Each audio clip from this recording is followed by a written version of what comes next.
para fazer certas coisas. O que o pessoal fala que é muito mais difícil você perder um vício, né, do que criar um hábito saudável. Por quê? Porque isso daqui tá tão acostumado de fazer aquele mesmo movimento. Existe essa verdade ou não? Que você tem que criar um caminho novo? Eu não sei. O cérebro funciona primeiro gerando modelos, expectativas, né? Para maximizar uma equação de custo-benefício. Fazer com o menor custo energético possível. O cérebro que ele tenta otimizar, né? Ao criar um modelo do que existe aqui fora, um modelo interno dele, tá? O cérebro não é passivo. Isso é uma das contribuições que eu tive na minha carreira. Até o meado dos anos 90 se tinha essa noção do cérebro como um intérprete passivo.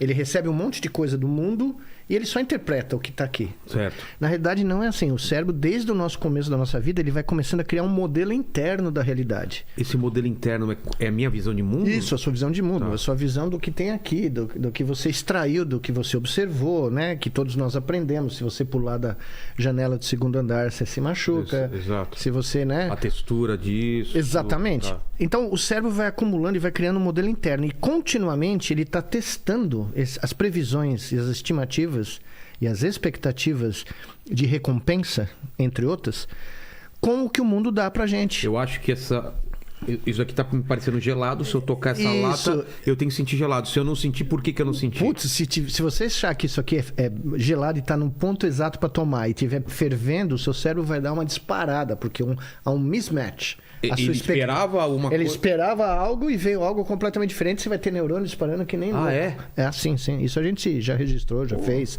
né? Então, o que acontece é que o cérebro cria esses modelos e o que ele está querendo? Ele não está necessariamente reproduzindo a realidade nos mínimos detalhes. Ele está otimizando o que existe aqui fora para maximizar nossa chance de sobreviver.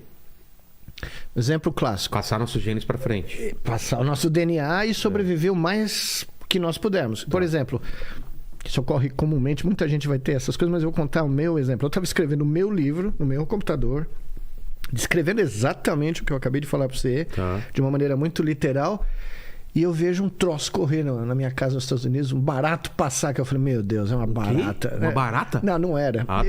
Eu vi um barato passar e eu imediatamente achei que era uma barata, um rato, sei lá o quê.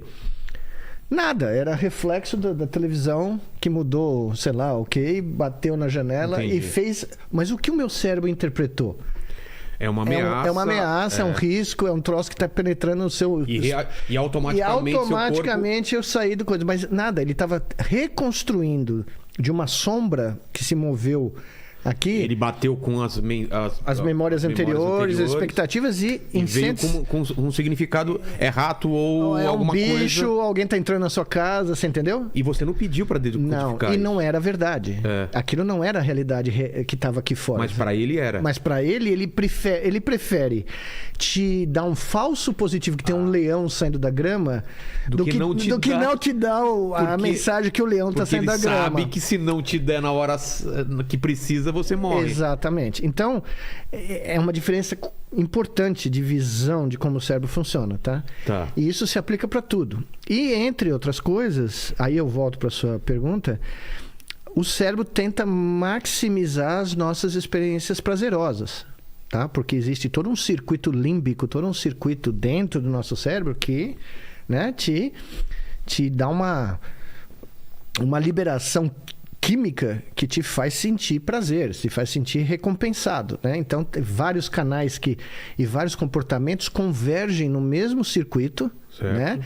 E o que eu ia te falar, que é muito importante, é que hoje em dia a gente conhece como certas drogas fazem isso, como álcool, como sexo, mas hoje os sistemas digitais estão penetrando nesses circuitos. Então você está gerando recompensas que te fazem passar horas numa rede social, ou num smartphone, ou num laptop, ou seja o que for, porque eles estão tirando vantagem, e isso acontece em jogos, videogame. Na própria comida também, você tinha cada vez a comida é mais saborosa, cada vez a música tenta ser mais... Então, mas os sistemas digitais também estão sendo fabricados já Pensando em formas de você virar um aficionado ou mesmo um escravo daquele prazer. Existem, isso você não ouve publicamente, mas eu conversei por baixo do pano com vários designers de videogames mundo afora, e tem neurocientistas, psicólogos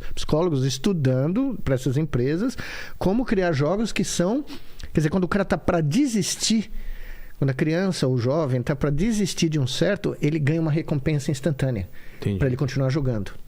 Isso está sendo estudado continuamente. Isso no Netflix.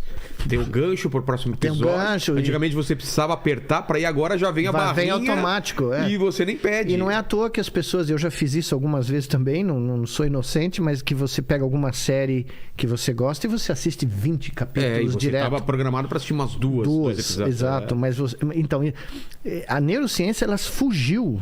Ela escapou dos laboratórios acadêmicos, da medicina. Ela está permeando a nossa vida, porque as pessoas descobriram, evidentemente, né, o ganho monetário que você pode ter ao explorar certas propriedades da mente humana.